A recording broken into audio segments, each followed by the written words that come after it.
नमस्कार दोस्तों, मैं doctor Shivji Prajapati, orthopaedic surgeon, popular hospital Varanasi. जैसा कि आप लोग जानते हैं, आज 4 अगस्त है, जिसको हम लोग national bone and joint day के नाम से मनाते हैं। आज ये हम 2012 से सिस्टम शुरू हुआ है कि 4 अगस्त को बोन एंड जॉइंट डे मनाया जाता है। बोन एंड जॉइंट डे मनाया क्यों जाता है? इसका पर्पज़ है जनरल पॉपुलेशन को, सोसाइटी को एजुकेट करना कि आप अपना बोन स्ट्रेंथ कैसे मेंटेन रखें, अपने बॉडी को कैसे हेल्दी रखें, बोन और अपनी जो जॉइंट्स हैं उनकी मोबिलिटी, उनकी फ्लेक्सिबिलिटी कैसे मेंटेन करके रखें। तो इसके बारे में जानते हैं।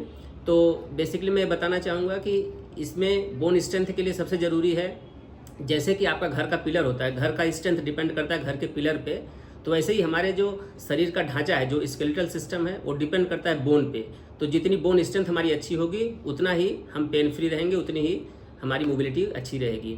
तो बोन स्ट्रेंथ के लिए अगर बात करें तो हमको रेगुलर एक्सरसाइज कंपलसरी है, पानी खूब पीना है, कैल्शियम रिच डाइट लेनी है। कैल्शियम रिच डाइट में क्या क्या आती है, जैसे रागी हो गया, दही, दूध, हरी साग सब्जियाँ और फल का सेवन करने से, बादाम वगैरह लेने से हमारी बोन में स्ट्रेंथ मेंटेन रहता है।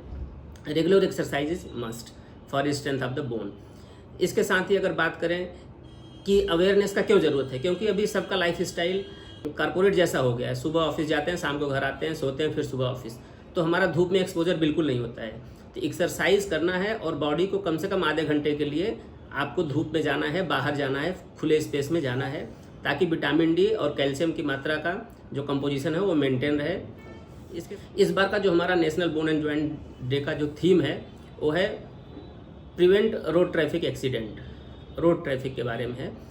तो इस पर हम थोड़ा सा अवेयर करना चाहेंगे आप लोगों को कि हमको हमेशा, जब भी इवन हम छोटे से छोटे डिस्टेंस में जा रहे हैं, लोग बोलते हैं कि भाई यहीं 1 किलोमीटर ही जा रहे हैं, तो ऐसा नहीं है। जैसे भी बाइक पे बैठे हैं या कार में ड्राइव कर रहे हैं तो सीट बेल्ट का उपयोग ज़रूर करें, हेलमेट का प्रयोग करें, ट्रैफिक जो नियम है, ट्रैफिक रूल्स का फॉलो करना चाहिए, और इसके साथ साथ एक निश्चित स्पीड अपनी मेंटेन करके रखें। 40 से 60 के जो ग्रीन जोन होता है ट्रैफिक स्पीड का, 40 से 60 के बीच चलने से एक्सीडेंट के चांसेस भी कम हो जाते हैं, हम अपनी गाड़ी को मेंटेन भी कर सकते हैं। और अगर एक्सीडेंट इनकेस हुआ भी, तो अगर हमारे पास हेलमेट है और सीट बेल्ट वगैरह है तो ज़्यादा इंजरी से भी हम प्रिवेंट हो सकते हैं, उससे ज़्यादा डैमेज नहीं होगा बॉडी को। तो इतना हो गया आज के बोन एंड जॉइंट के बारे में। तो आशा करते हैं हेल्पफुल होगा आपके बारे में।